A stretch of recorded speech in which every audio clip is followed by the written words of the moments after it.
Hello.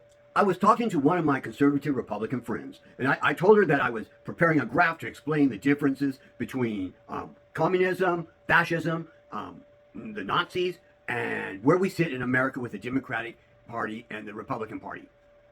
She began to talk immediately about Elon Musk and Elon Musk's little salute. And she complained. And her complaint was fairly legitimate. She complained that she didn't like the fact that Donald Trump and Elon Musk were being compared to Nazis and Hitler. Now, let's be very clear. People have a right to object to being compared to this awful, awful bit of history. The Nazis were anything but good people. When you look at the atrocities and the inhumanity, you can understand why someone would be upset about being compared to one of these Nazis. And I understand fully. Of course, I asked her a simple question. I asked, had she ever called Democrats, liberals, communists? Had she ever referred to the Democratic Party as a Democrat Party?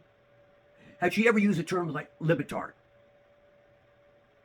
And I asked, have you ever seen someone on your side calling one of us communists or using those other derogatory terms? And did you ever speak up for us? And did you ever say, that's not right? Democrats are not communists. The key element in communism is the abolishment of private property, and there's not one Democrat who ever advocated for that. Even Bernie Sanders, who is a self-identified democratic socialist, does not advocate for the abolishment of private property. You see, you can be a socialist and not be a communist.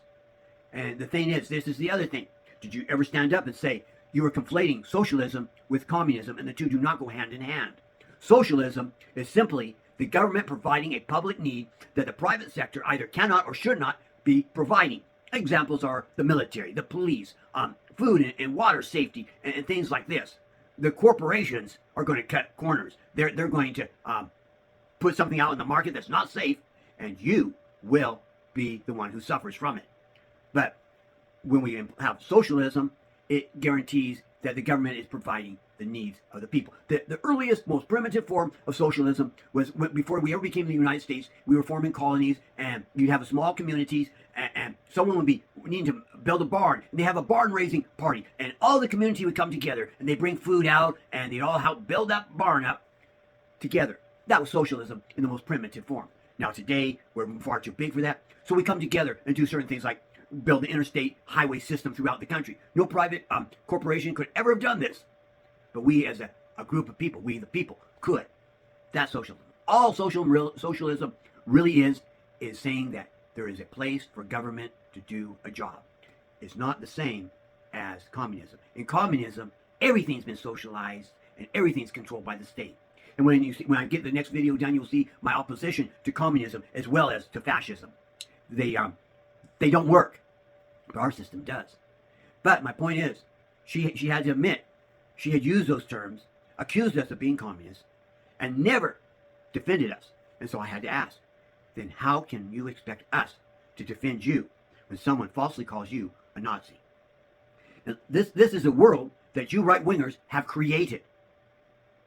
And if you want to have a civil society where we can calmly discuss these issues without name-calling, you need to step forward because you have created this world. Work with us. But you see, when we call for civility, you try to demean it as being politically correct. Because you didn't like being told you shouldn't use terms like that. You shouldn't be nasty and disrespectful. But when the disrespect comes your way, it's a whole different story. I think back to when President Obama was in office, and these Tea Party came out, and they were saying things like they wanted to throw tea bags at people, and they said they wanted to teabag President Obama, and they were calling themselves tea baggers. And I was listening to Air America, and the hosts were laughing about these people calling themselves tea baggers. I didn't have a clue what they were talking about. And so on one of the message boards, I asked, why are people laughing? What's the joke I'm missing? And somebody explained the sexual meaning of the term. And I wish they had not. But when these people realized they had mistakenly called themselves a name that was not a very nice saying, they became very agitated and very angry. If anybody called them a teabagger, oh, they were mad. And they would say, don't call me that.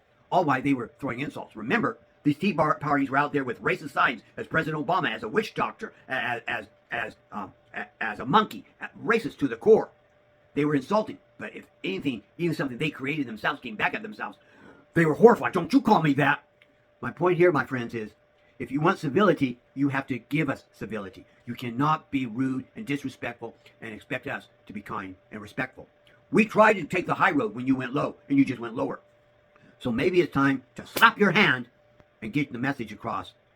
This is unacceptable. If you don't like being called names, don't call us names. Remember, we are the Democratic Party, not the Democrat Party.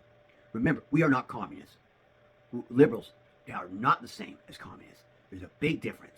And maybe you should show some respect and maybe try to find out what the differences are. Anyway, I say to everybody, have a good night, and I hope this message helps someone. Good night, friends.